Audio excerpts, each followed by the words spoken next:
Why was the card declined, Mariana? Don't tell me you're stealing from your own family now, too. Sergio shouted that before I had even finished closing the apartment door. It was 10:18 at night. I had come from Santa Fe with my feet swollen inside my heels and my head full of numbers, presentations, and unfinished tasks.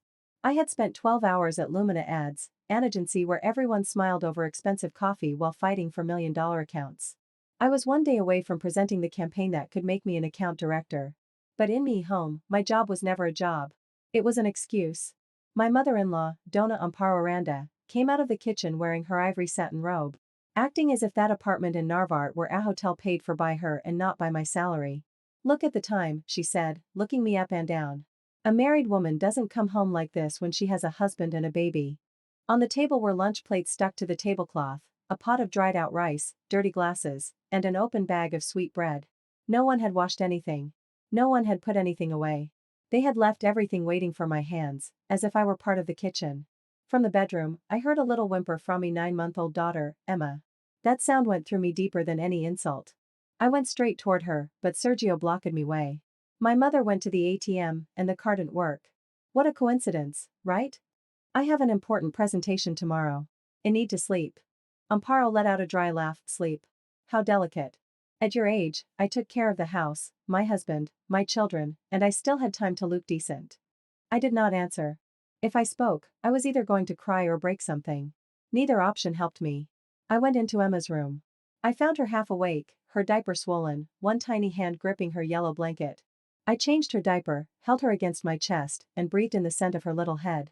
There, and only there, I remembered I still had a reason not to sink. Every Friday was the same. My paycheck hit before noon, and Amparo went to the bank with my card to organize the family expenses. In reality, she withdrew almost everything. She left me just enough for the subway, a cheap meal, and the smallest possible emergency. While Emma needed diapers, formula, and clothes, Amparo got her nails done, booked facials, and went out to eat in San Angel with her widowed friends who were not quite as widowed as they claimed. Sergio said his mother had suffered a lot, and that I did not understand the sacrifice of Amather.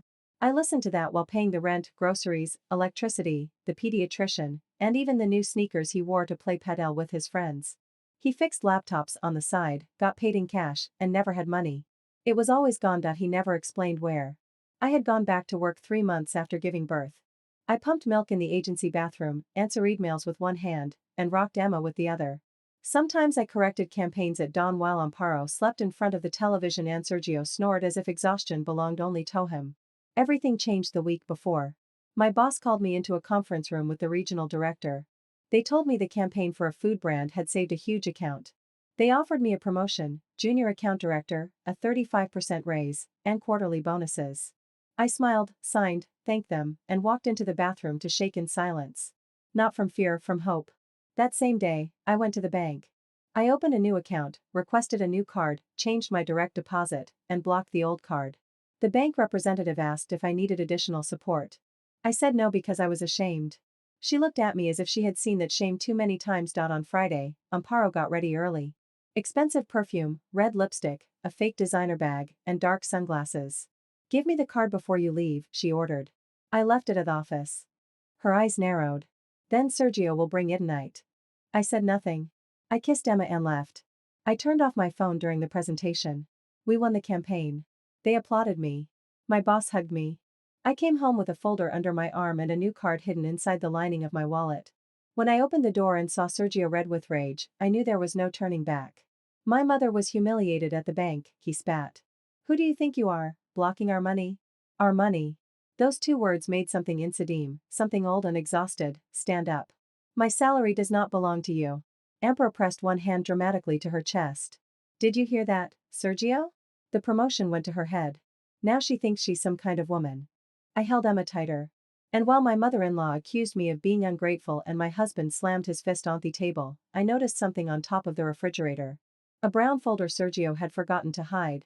On the tab, it said, Rogelio Aranda/pension. Rogelio was Sergio's father. The man Amparo had sworn was dead for 8 years. That was when I understood the blocked card was not the scandal. The real scandal was about to open itself. Part 2. I did not sleep that night. I pretendetto, with Emma pressed against my chest and Sergio pacing in the living room like a trapped animal. When they finally went quiet, I walked out barefoot, took the folder from the refrigerator, and photographed it page by page. There were account statements, a widow's pension certificate, copies of deposits, and a recent letter from the Social Security Institute addressed to Amparo. The last page left me frozen, clarification required due to possible duplicate beneficiary. I did not understand everything, but I understood enough. If Rogelio was alive, Amparo had been collecting money as a widow for years. The next day, she appeared in the kitchen with two neighbors, Donna Tier from 304 and Lupita, the building manager. She sat them down with instant coffee and breadas if they were holding an emergency meeting. "We are worried about Mariana," Amparo said sweetly. "Since the baby was born, she has been acting strange. She hides things, comes home late, gets aggressive. Yesterday, she blocked the household money. I was preparing Emma's baby food. I felt the trap closing. She needed witnesses. She needed the building to start seeing me as Sunstable before I could defend myself. Aggressive because I won't hand over missillary?" I asked. Sergio came out of the bedroom. "Don't start." "No. Now I am going to start." Amparo smiled with contempt. A good wife does not humiliate her husband over money. A good mother does not take diapers away from a baby so she can go to the spa. Silence fell heavily. Donna Tier lowered her gaze toward Emma, who was chewing on a teether with a badly adjusted diaper because I was stretching the last three in the pack. Sergio stepped too close. "Shut up." "No," he grabbed my arm. It was not an open slap, but his fingers dug in so hard that Emma started crying.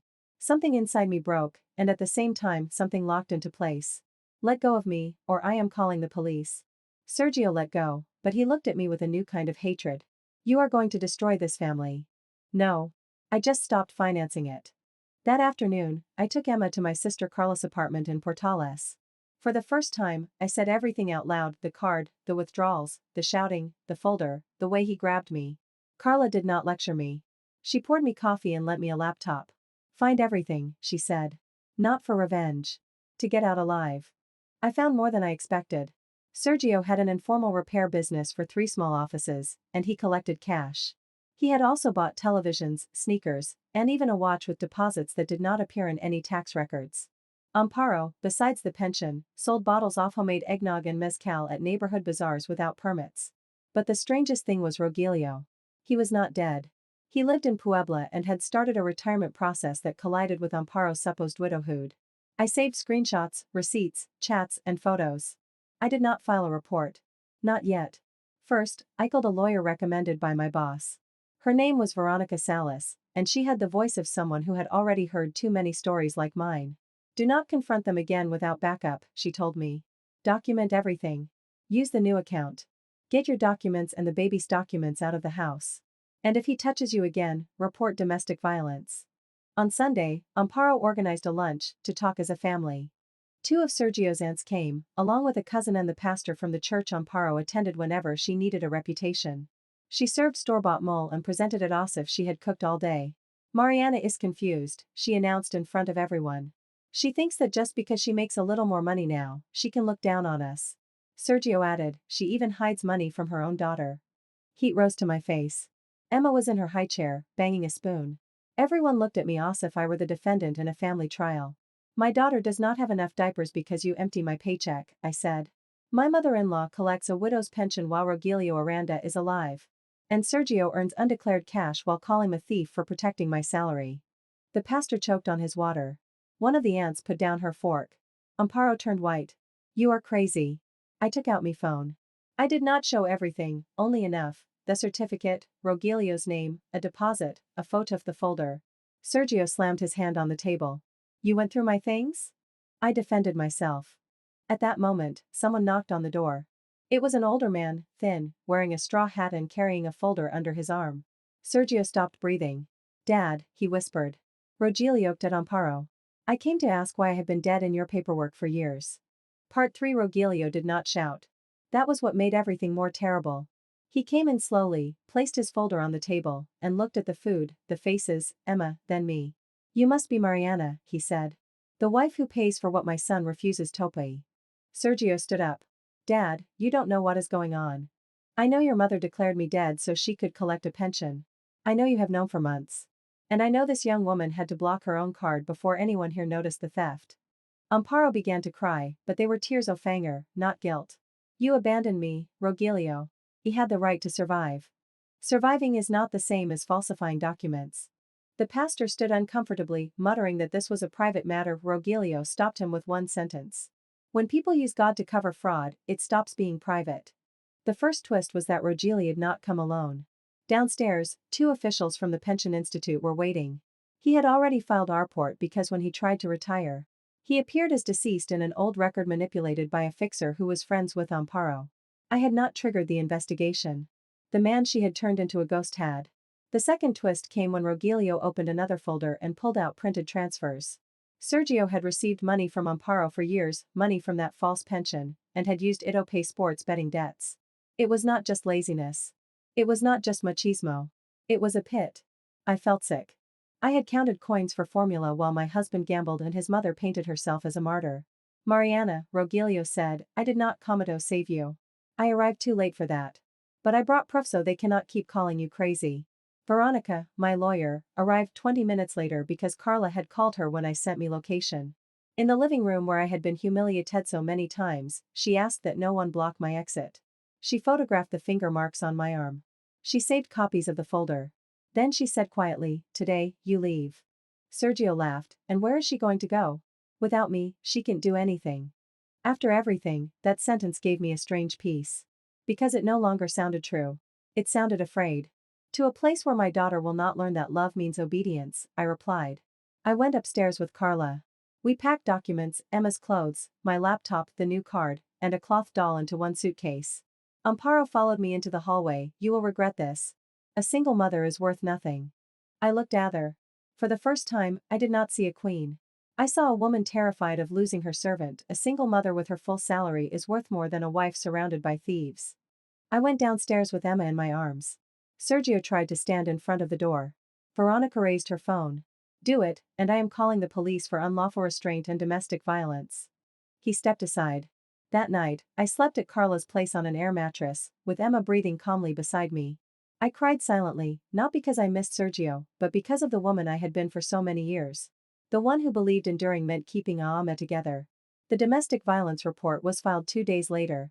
The divorce took months. It was ugly. Sergio said I had destroyed the family out of ambition. Amparo claimed I was unstable.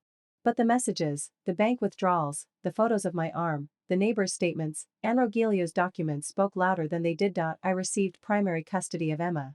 At first, Sergio had supervised visits, then alternate weekends, always with child support set by a judge.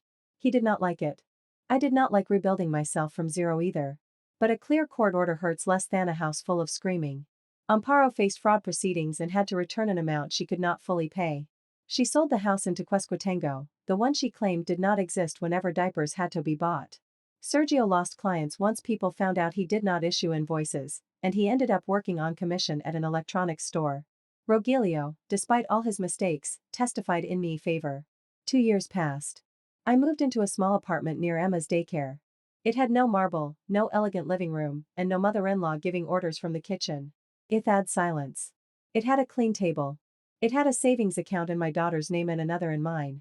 At Lumina Ads, I was promoted again. Not because my life had become perfect, but because I stopped arriving at work with my soul crushed. I learned to sleep. I learned to say no. I learned that a woman does not need to apologize for protecting what she earns. One afternoon, I saw Amparo at Plaza Universidad. She was cleaning display windows in a clothing store. Her hair was tied back, and her eyes were lowered. Emma, almost 3 years old by then, tugged on my hand to ask for a balloon. Amparo recognized me. For a second, I thought she was going to say something. She did not. She only lowered her eyes. I did not feel joy. I did not feel complete sadness either. I felt distance.